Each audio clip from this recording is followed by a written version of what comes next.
లేదు. కృష్ణుడు పరమాత్మనేనా? సరే. రాముడు ఎవరు?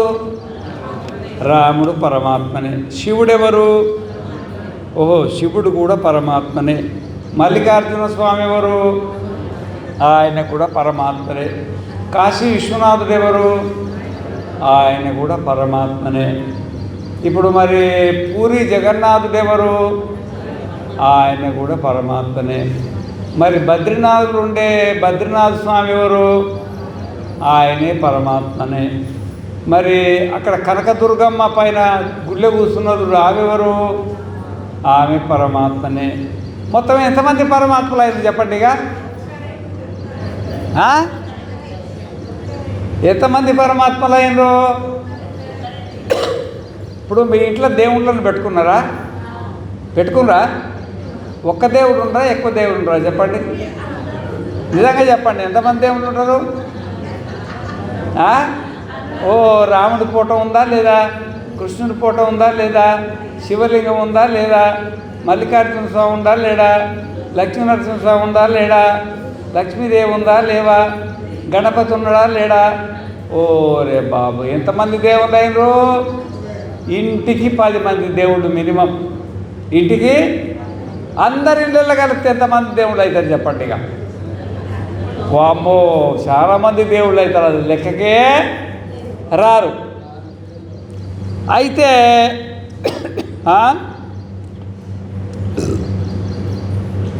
మనకు 13వ అధ్యాయంలో భగవంతుని విషయంలో ఒక శ్లోకం వస్తుంది. పరమాత్మ అంటే ఏంటిది, ఎట్లుంటాడు? మనకు తెలిసింది ఈ దేవుళ్ళు కరెక్టే, కానీ మరి పరమాత్మ ఏం చెప్తుందంటే, సమం సర్వేషు భూతేషు తిష్టంతం పరమేశ్వరం వినశ్యత్స్వవినశ్యంతం యప్పశ్యతి సపశ్యతి. సమం సర్వేషు భూతేషు అంటే ఇప్పుడు కుండలు ఉన్నాయి అనుకో, కుండలు బిందెలు ఉన్నాయా? కొన్ని ఎండి బిందెలు ఉంటాయా? కొన్ని బంగారు బిందెలు ఉంటాయా? కొన్ని రాతిండి బిందెలు ఉంటాయా? కొన్ని మట్టి బిందెలు ఉంటాయా? కొన్ని ప్లాస్టిక్ బిందెలు ఉంటాయా? మొత్తం మీద కలిసి భారతదేశంలో అన్ని రకాల బిందెలు కలిసి ఎన్ని ఉంటాయి చెప్పండి, అందాదా మీరు? 130 కోట్లు. అంటే మనిషికో బిందెనా ఏంది? బాగానే కట్టింది. 130 కోట్ల బిందెలు, 130 కోట్ల బిందెలు. దాంట్లో కొన్ని ఎండి బిందెలు ఉంటాయి. ఇప్పుడు ఆయన అదానీ అంబానీ ఉంటాయి. ఏం బిందెలు ఉంటాయి? బంగారు బిందెలు, ఎండి బిందెలు ఉంటాయి. మరి కొంతమంది ఇళ్ళల్లో స్టీల్ బిందెలు ఉంటాయి, కొంతమంది ఇళ్ళల్లో ప్లాస్టిక్ బిందెలు ఉంటాయి, కొంతమంది ఇళ్ళల్లో రాతిండి బిందెలు ఉంటాయి. ఎన్ని రకాలైన ఎన్నో రకాల బిందెలు. ఇంటింటికి మీ ఇంట్లో ఉన్న బిందె ఇవో రకంగా ఉంటుంది, వాళ్ళ ఇంట్లో ఉన్న బిందె ఇంకొక రకంగా ఉంటుంది. ఒక్కొక్క కంపెనీ ఒక రకమైన బిందె తయారు చేస్తారా? ఎన్నో రకాల బిందెలు. అయితే ఇప్పుడు అన్ని బిందెలల్లో ఆకాశం ఉంటుందా ఉండదా? మీకు ఆకాశం ఉంటుంది తెలుసా? ఆకాశం ఉంటుంది. ఇప్పుడు బిందెకు ఒక ఆకాశం ఉన్నట్టేనా లేదా? ఇప్పుడు బిందెకు ఒక ఆకాశం, బిందెలన్నీ వేరైనాయి, కానీ బిందెలలో ఉండే ఆకాశం ఏంది? అది మాత్రం ఒక్కటే. అర్థమైందా? ఇప్పుడు ఈ స్టేజ్ మీద ఈ సింహాసనం మీద ఒక బిందె కూర్చొని ఉంది. ఈ బిందె కనబడుతుందా మీకు? ఈ కుడి పక్క కొన్ని బిందెలు ఉన్నాయి, ఎడం పక్క కొన్ని బిందెలు ఉన్నాయి. భీమరెడ్డి కాలనీలో కొన్ని బిందెలు ఉన్నాయి, హైదరాబాద్లో కొన్ని బిందెలు ఉన్నాయి. మొత్తం భూమండలం మీద ఎన్ని బిందెలు ఉంటాయి చెప్పండి? చెప్పడానికి ఏమీ లేదు. మరి 450 కోట్ల బిందెలు ఉన్నాయో 500 కోట్ల బిందెలు ఉన్నాయో తెలియదు, కానీ బిందెలు ఉన్నాయి. ఈ బిందెలు కాక ఎద్దులు అయ్యే బిందెలు, ఆవులు అవి ఒక బిందెలు, ఎలకలు అవి ఒక బిందెలు, మరి దోమలు అవి ఒక బిందెలు. దోమల బిందెలు చాలా ఉంటాయి, ఇంటింటికి ఉంటాయి. ఎలకలు అవి కొన్ని బిందెలు. ఇవన్నీ బిందెలన్నీ లెక్క పెడితే ఎన్ని ఉంటాయి చెప్పండి?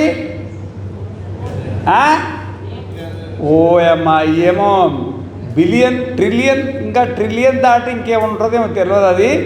ఇక అవి లెక్కలకైతే రావు, అన్ని బిందెలు ఉన్నాయి. మరి ఈ నీళ్ళ బిందెలలో ఒకటే ఆకాశం ఉంది కదా, మరి ఈ బిందెలలో ఏం ఆకాశం ఉంది చెప్పండి? ఇక నేను అనండి, నేను అనండి. ఈసారి వినబడతలేదు. నేను అనండి. ఇప్పుడు అందరూ అంటారా అన్నారా? మరి ఈ శబ్దం నేను అనే శబ్దం బిందెల నుండి వచ్చిందా బయట నుండి వచ్చిందా?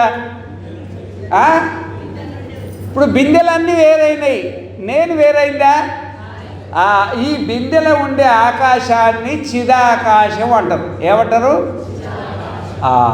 ఆ బిందెలు ఉండే ఆకాశాన్ని ఏమంటారు? జడాకాశం అంటారు. దానికి ఏమైనా ప్రాణం ఉందా? ఆ బిందెను నేను అనమంటే అంటుందా? అది దాంట్లో ఆకాశం ఉంది కానీ నేను అంటదా? అనదు. మరి ఈ బిందెలో కూడా ఆకాశం ఉంది. ఈ బిందెలో రెండు ఆకాశాలు ఉన్నాయి, ఒకటేమో జడాకాశం, ఇంకోటేమో చిదాకాశం. జడాకాశం అంటే ఆకాశం లేకపోతే మనం నీళ్లు అన్నం లోపలికి పోదు కదా, దీంట్లో ఆకాశం ఉంది. ఇంకోటి చిదాకాశం ఉంది. చిత్ అంటే ఏంటంటే జ్ఞానం. నేను అంటే నేను అన్నదా లేదా? నేను అన్నదా లేదా? అది సమం. దాన్ని ఏమంటారు? ఆ నేను అనేది సమానంగా ఉన్నది. మన మనుషులం కాబట్టి నేనని అంటున్నావు. పశువు నేనని అనదు, దానికి ఒక భాష ఉంటుంది, దానికి ఒక భాష. ఇప్పుడు పిల్లి ఉందనుకో, పిల్లిని నెత్తి మీద ఇట్లా కొట్టి నేను అనమంటే మేమంటుంది, అది దాని భాషలో అది అంటుంది అనుకో. కుక్క ఉందనుకో, కుక్కని నెత్తి మీద కొట్టి నేను అనమంటే బౌ అంటుంది, దాని భాష అది. అర్థమైందా? ఏమి ఒక తేలు ఉందనుకో, తేలి మీద నెత్తి మీద ఇట్లా కొట్టి నేను అనమంటే కుడుతుంది, అది చటక్కన కుట్టేస్తుంది, అది దాని భాష అది. అన్నీ నేనంటాయా అనయా? అన్నిట్లో నేనున్నదా లేదా? ఉందా లేదా? ఏం సరిగా మాట్లాడతలేదు. అది సమం సర్వేషు భూతేషు. సమం అంటే పరమాత్మ, సర్వేషు భూతేషు అంటే ఈ కుండలు ఎన్నున్నాయో 14 లోకాలల్లా, మనదే కాదు అంటే అన్ని శరీరాలల్లా, అన్నీ శరీరాలల్లా. సమం సర్వేషు భూతేషు తిష్టంతం పరమేశ్వరం. ఎవడున్నాడు? పరమేశ్వరుడు. సమం సర్వేషు భూతేషు తిష్టంతం పరమేశ్వరం. సమం పరమేశ్వరం. ఇక్కడ సమం అంటే ఆ పరమాత్మ అన్ని భూతాలల్లా సమానంగా తిష్టంతం. తిష్టంతం అంటే చెప్పండి? తిష్టంతం ష్ఠాగతి నివృత్తం అని ధాతువు. అది ఏమంటారు దాన్ని? ష్ఠా గతి నివృత్తౌ అని ధాతువు చేత తిష్టంతం అని శబ్దం ఉత్పత్తి అయింది. ఇది ఒక ధాతువు, ఇది క్రియాపదం. తిష్టంతం అంటే ఉంటున్నాడు. సమం సర్వేషు భూతేషు తిష్టంతం. తిష్ట వేసుకొని ఉన్నాడు. ష్ఠాగతి నివృత్తం అంటే గతి అంటే కదలిక. గతి ఇప్పుడు వాయు గతి అంటారా అనరా? గతి గతి అంటే గమనం. ష్ఠాగతి నివృత్తం అంటే కదలకుంటా ఉన్నాడు, కదలకుంటా ఉన్నాడు అంటే ఏమాత్రం కదలదు అన్నమాట. ఏమాత్రం. ఇప్పుడు ఆకాశం కదులుతుందా? ఆకాశం కదులుతుందా చెప్పండి? కదులుతుందా? ఆ విధంగానే పరమాత్మ కూడా ష్ఠాగతి నివృత్తం అంటే ఏ గతి లేకుండా అట్లా ఉన్నాడు అన్నమాట. ఎందుకంటే ఆకాశం ఎంత ఉన్నదో పరమాత్మ అంతున్నాడు. కానీ ఒక మాటకి చెప్పాలంటే ఈ ఆకాశం అనేది పరమాత్మలో ఒక చిన్న ముక్క, అది ఒక చిన్న ముక్క. ఎందుకంటే ఆత్మన ఆకాశ సంభూత అన్నాడు. ఆకాశం నుండి పుట్టిందట. పుట్టింది చిన్నగా ఉంటుంది కదా, ఆ విధంగానే ఈ పరమాత్మ అన్ని భూతాలలో సమానంగా కదలకుంటా ఉన్నాడు అన్నమాట. కదలకుంటా. ఇప్పుడు కుండ, ఇప్పుడు హైదరాబాద్ కుండ ఢిల్లీకి పోయిందనుకో, కుండెమ్మడి ఆకాశం పోతుందా? ఏం మాట్లాడతలేరు? పోద్దా? ఎందుకు పోదు? అంతటి ఉంటుంది. వేడిపోతే ఆడ ఆకాశం ఉంటుంది. ఈ కుండలన్నీ తిరుగుతూ ఉంటాయి. ఇక్కడ నుండి అక్కడ, అక్కడ నుండి ఇక్కడ. హైదరాబాద్ కుండ ఢిల్లీకి పోతుంది, ఢిల్లీ కుండ ఇక్కడ కొనుక్కొచ్చిన కుండలు అక్కడ తీసుకుపోతారు, అక్కడ కొనుక్కొచ్చిన కుండలు ఇక్కడ బిందెలు అక్కడ, అక్కడ బిందెలు ఇక్కడ పోతాయా పోదా? ఇప్పుడు పెళ్ళి అయినప్పుడు అమ్మగారులు బిందెలు ఇప్పిస్తే అత్తగారింటికి పోతాయా పోవా గట్లా అన్నమాట. బిందెలన్నీ తిరుగుతూ ఉంటాయి, మార్కెట్ల నుండి ఇంటికి వస్తాయి, ఇంటి నుండి మార్కెట్లకు పోతే ఎక్కడెక్కడో ఈ కుండలన్నీ తిరుగుతాయి. కానీ ఆకాశం తిరుగుతుందా? తిరగదన్నమాట. ఆ విధంగానే ఇప్పుడు ఈ స్టేజ్ మీద కుండ పైనుండి కిందికి వచ్చింది. ఇది మళ్ళా ఉపన్యాసం అయిన తర్వాత ఈ కుండ ఏడికి పోతుంది? పైకి పోదా? మరి ఇక్కడ ఉన్న కుండలన్నీ ఎక్కడి నుండో వచ్చినాయి, ఎవరింటి నుండి ఆడికి వచ్చినాయా రాలేదు ఈ కుండలన్నీ. మరి కుండలు ఇంటికి పోతాయా? కానీ దీంట్లో ఉన్న నేను అనేది అట్లే ఉండదా? ఈడున్నా నేనంటది, ఇంటికి పోయినా నేనంటది, కాశీకి పోయినా నేనంటది, బద్రికేదారి పోయినా నేనుందా? ఆ నేను అనే ఆకాశం అనేది నువ్వు ఏడిపోయినా నీ ఎంబడి ఉంటూనే ఉంటుంది అన్నమాట. ఏడిపోతే ఆడుంటుంది. సమం సర్వేషు భూతేషు తిష్టంతం పరమేశ్వరం వినశ్యత్సు అవినశ్యంతం. ఇప్పుడు మీ ఇంట్లో కుండ ఉందనుకో, ఆ కుండ పగిలిపోయిందనుకో, పగిలిపోతే దాంట్లో ఆకాశం పగిలిపోతుందా? ఏం మాట్లాడతలేరు? ఆకాశం పగిలిపోతుందా?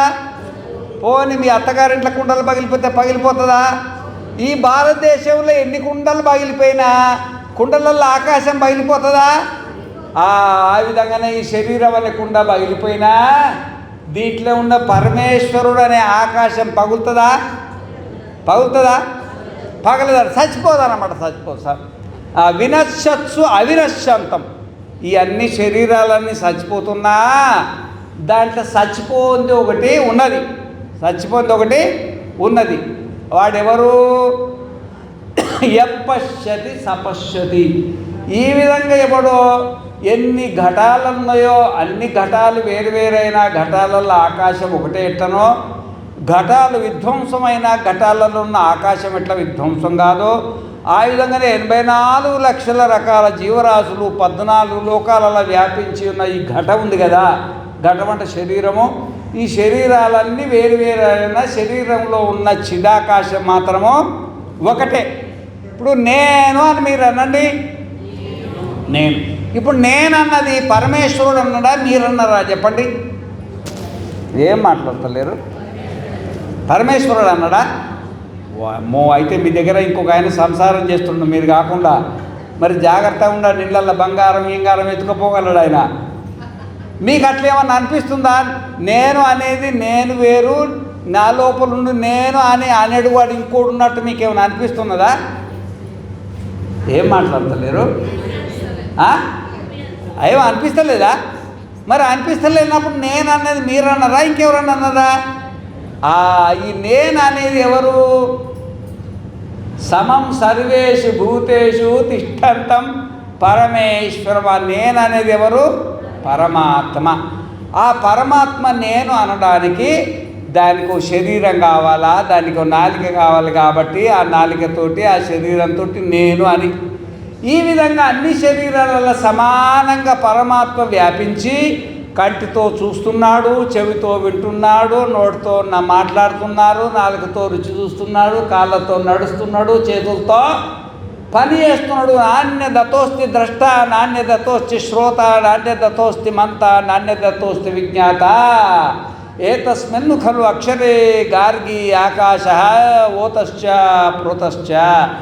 కాబట్టి మనకు ఆ పరమాత్మను మించి చూసేవాడు ఇంకొకటి లేడు, ఆ పరమాత్మ కాదని వినివాడు ఇంకొకటి లేడు, ఆ పరమాత్మను కాదని మాట్లాడేవాడు ఇంకోటి లేడు, ఆ పరమాత్మను కాదని చేసేవాడు ఇంకొకటి లేడు, ఆ పరమాత్మను కాదని నడిచేవాడు ఇంకొకటి లేడు, ఆ పరమాత్మను కాదని సంకల్పం చేసేవాడు ఇంకొకటి లేడు, ఆ పరమాత్మను కాదని నిర్ణయం చేసేవాడు ఇంకొకడు లేడు.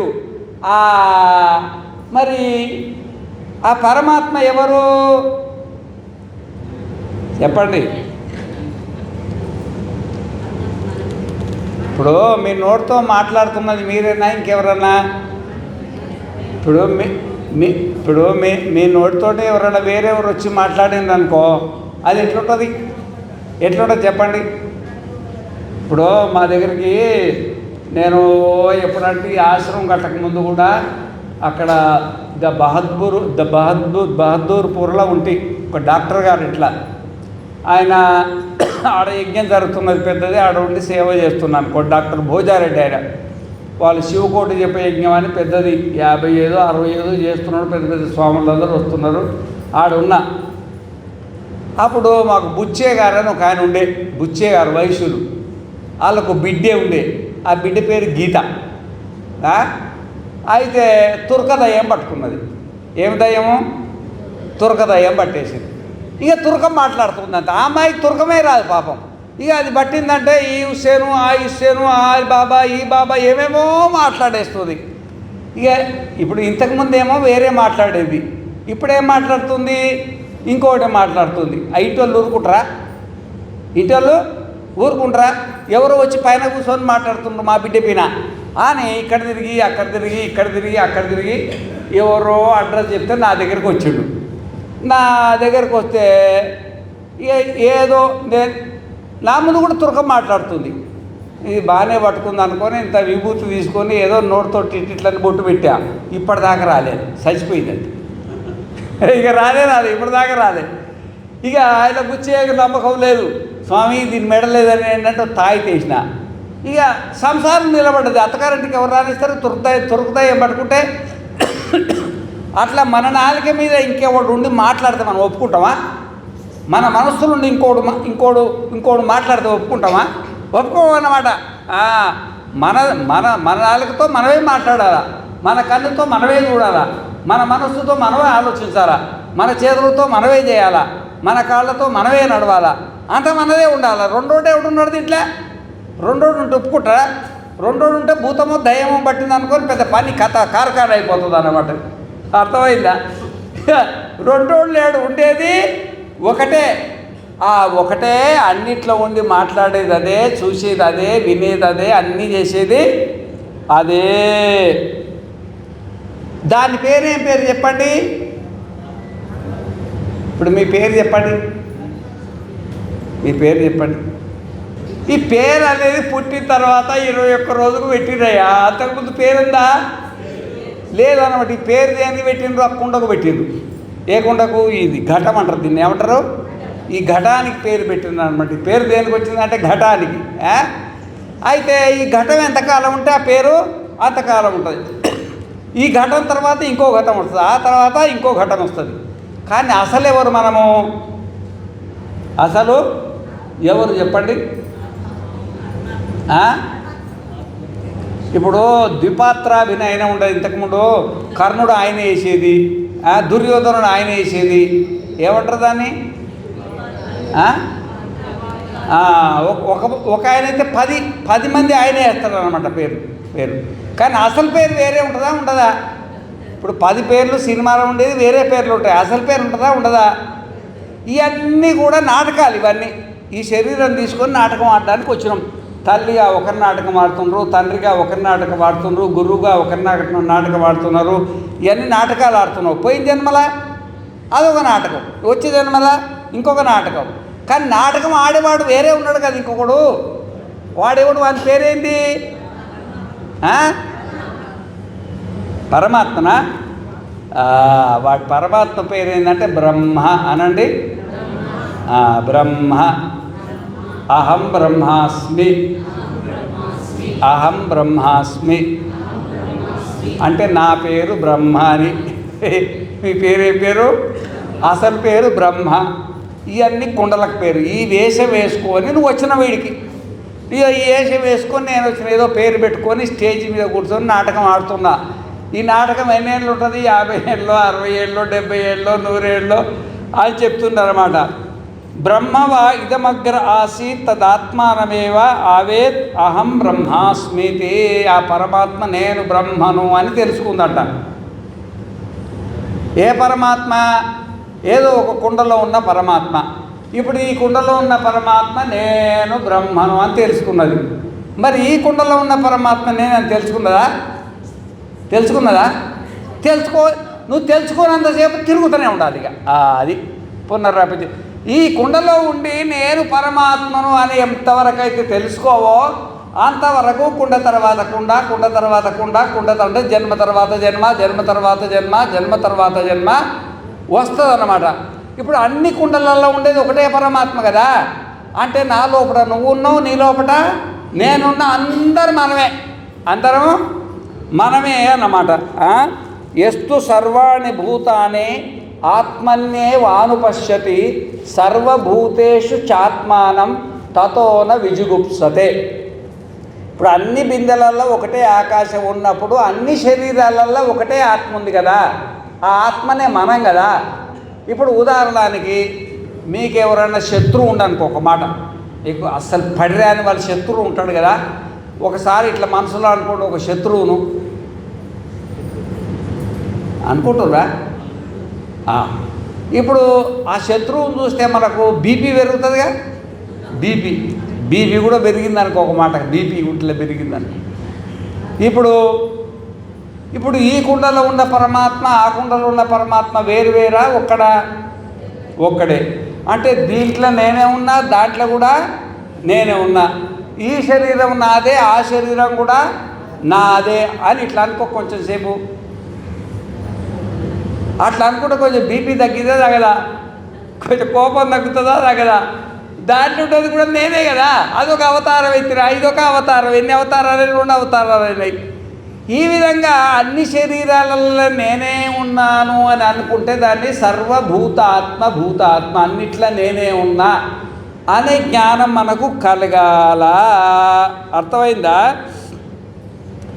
యస్మిన్ సర్వాణి భూతాని ఆత్మైవాభూత్ విజానతః తత్ర కో మోహః కశోకః ఏకత్వం అనుపశ్యతః. యస్మిన్ సర్వాణి భూతాని ఆత్మైవాభూత్, నేను ఈ శరీరానికి ఆత్మను. ఆ విధంగానే అన్ని శరీరాలకు కూడా నేనే ఆత్మను. అంటే పరమాత్మను వేరు లేవు కదా. ఇప్పుడు అన్ని బిందెలలో ఉండేది ఒకటే ఆకాశమా కాదా? అన్ని శరీరాల్లో ఉండేది ఆత్మ ఒకటే ఆత్మ, ఆ ఆత్మనే నేను అని. ఈ విధంగా మనము సర్వవ్యాపకం కావాలి. ఈ శరీరం వరకే నేను అనుకుంటే ఇంతే ఉంటాం. అన్ని శరీరాలు, అన్ని కుండలలో చిదాకాశం ఒకటే, ఆ ఆకాశాన్నే నేను, అంత నేనే అని అనుకుంటే దాన్ని సర్వాత్మ అంటారు. ఏమంటారు? అట్లా అనుకోకపోతే మనం ఏమవుతాం? ఏకాత్మ అవుతాం. ఏమవుతాము అంటే ఈ శరీరం వరకే నేనున్నా, అది ఒక భ్రమ అన్నమాట. ఈ శరీరం వరకే నేనున్నా అనేది పశువులకు ఉంటుంది, పక్షులకు ఉంటుంది, క్రిములకు ఉంటుంది, కీటకాలకు ఉంటుంది. ఇక మానవ జన్మ ఎత్తి ఏమి లాభం చెప్పండి? పశువులలో మనం ఒకరమైపోతుంది. అది ఈ శరీరం ఎంత ఉందో అంతే ఉన్నా అని నేను అనుకుంటుంది అనమాట. కానీ బ్రహ్మాండం 14 లోకాలలో ఎన్ని శరీరాలు ఉన్నాయో అన్ని శరీరాలలో ఒకటే ఆకాశం, చిదాకాశం. ఆ ఆకాశాన్నే నేనంటే దాన్ని వసుదైవ కుటుంబకం అంటారు. ఏమంటారు? వసుదైవ కుటుంబకం. ఇప్పుడు మీ ఇంట్లో ఉన్నోళ్ళు మా ఊళ్ళు అనిపిస్తుంది, నీకు పక్కింట్లో ఉన్న మా ఊళ్ళు అనిపిస్తుందా? అనిపించదు. కానీ ఈ జ్ఞానం కలిగిన తర్వాత అందరూ మా ఊళ్ళో అనిపిస్తుంది. అప్పటిగా ఏమి తేడా లేదు. అందట్లో ఉండి మాట్లాడేది నేనే, అందట్లో ఉండి కళ్ళతో చూసేది నేనే, అందట్లో ఉండి చెవులతో వినేది నేనే, అందట్లో ఉండి ఆలోచించేది నేనే. అందరి సుఖాలు నావే, అందరి దుఃఖాలు నావే. ఈ విధంగా ఆలోచించాలన్నమాట. ఈ విధంగా సమం సర్వేషు భూతేషు తిష్టంతం పరమేశ్వరం వినశ్యత్సు అవినశ్యంతం ఎప్పశ్యతి సపశ్యతి. ఎవడైతే ఈ విధంగా అన్ని శరీరాల్లో ఉండేది ఆత్మ ఒకటే, ఆ ఆత్మనే నేను అనేటువంటి తెలుసుకుంటాడో వారినే జ్ఞాని అంటారు. వారినే, లేకపోతే ఏమంటారు? అజ్ఞాని. ఇప్పుడు మనం జ్ఞానులమా అజ్ఞానులమా చెప్పండి. ఇక ఇప్పుడు మేము జ్ఞానులం అనుకున్న చేతులు ఎత్తండి. అమ్మగారు పుష్పమ్మగారు అయితే నేను జ్ఞాని అని చేతులు ఎత్తింది. మిగతా వాళ్ళు మీరు ఎవరు జ్ఞానులు గారా? ఎవరు ఎత్తుతలేరు. ఎందుకో అంటే మీ ఇళ్ళకి వచ్చి ఏమైనా బంగారం గింగారం తీసుకుపోతాడేమో ఈ స్వామి ఇట్లాంటేనా? ఏవి మరి ఆ జ్ఞానం కలిగినప్పుడు మరి వసుదైవ కుటుంబకము కదా. ఈ విధంగా మనం మెల్లమెల్లగా ఎదగాల, మెల్లమెల్లగా ఎదగాలి. ఆత్మవా అరే ద్రష్టవ్య శ్రోతవ్యో మంతవ్యో నిధిధ్యాసితవ్య మైత్రేయి ఆత్మనా వారే దర్శనేన శ్రవణేన మత్య విజ్ఞానేన ఇదగుం సర్వం విదితం. అంటే మనము సంసారము, మన ఆత్మజ్ఞానానికి సన్యాసము సంసారం అడ్డం రాదు. రోజు 1 గంట సేపు ఉపనిషత్తు చదవాల, రోజు 1 గంట సేపు భగవద్గీత శాంకర భాష్యం చదవాలా. లేకపోతే రోజు ఒక గంట గురువు గారి దగ్గర కూర్చొని శ్రవణం చేయాలి. ఏది ఆత్మజ్ఞానాన్ని. మనం ఎవరో మనకు తెలుసు. మన శరీరం అంటే మనకు తెలుస్తుంది, మన మనస్సు అంటే మనకు తెలుస్తుంది, మనమెవరో మనకు తెలియదు అనమాట. రోజు ఇక్కడ క్లాస్ అవుతుంది, రోజు 7 నుండి 8 దాకా క్లాస్ అవుతుంది. మా దగ్గర బృహదారణ్యకోపనిషత్ పైన క్లాస్ అవుతుంది. అది యూట్యూబ్లో కొడుతున్నాం, యూట్యూబ్లో అప్లోడ్ చేస్తాం. మీరు ఇంటికి రావాలంటే సంసారంలో ఉన్న వాళ్ళు వీలు పడకపోవచ్చు. యూట్యూబ్లో పరిశుద్ధానందాన్ని కొట్టండి. ఏం కొడతారు? పరిశుద్ధానందాన్ని కొడితే నా ఛానల్ వస్తుంది, నా బొమ్మ కనబడుతుంది. దాంట్లో సీరియల్గా ఉంటాయన్నమాట. అన్నీ కూర్చొని 1, 2, 3, 4 విన్నారనుకో, ఎంతో కొంత తప్పక జ్ఞానం కలుగుతుంది. ఏదైనా సంశయం కలిగినప్పుడు మీ దగ్గరలో ఉన్న గురువుని అడగండి. లేకపోతే మీకు తీరుకున్నప్పుడు మా దగ్గరకు వచ్చి స్వామికి ఇది అర్థం కాలేదంటే మేము చెప్తాం. కానీ అజ్ఞానులుగా పుట్టి, అజ్ఞానులుగా పెరిగి, అజ్ఞానులుగా చావడం అనేది మంచిది కాదు. అది పశువులు కూడా అట్లే పుడుతున్నాయి. మనం అట్లా పుట్టొద్దు. నేను ఆత్మను, నేను అన్నిట్లో ఉన్న ఈ శరీరంలో ఎట్లున్నానో అంతటా నేనున్నాననే విశాలమైనటువంటి జ్ఞానాన్ని సంపాదించుకొని పోవాలా అనేది భగవద్గీత యొక్క ఉద్దేశ్యం అన్నమాట. సవం సర్వేషు భూతేషు అనే ఆ శ్లోకానికి తాత్పర్యం కూడా ఇదే అన్నమాట. ఏదో ఇప్పుడు భగవద్గీత పారాయణం చేసుకున్న ఒక శ్లోకం అన్న చెప్పుకోకపోతే ఎట్లా అని ఒక శ్లోకాన్ని క్షేత్రజ్ఞ విభాగ యుగంలో ఒక మంత్రాన్ని చెప్పుకున్నాము. పూర్ణమదః పూర్ణమిదం పూర్ణాత్ పూర్ణముదచ్యతే పూర్ణస్య పూర్ణమాదాయ పూర్ణమేవావశిష్యతే. ఓం శాంతి శాంతి శాంతి.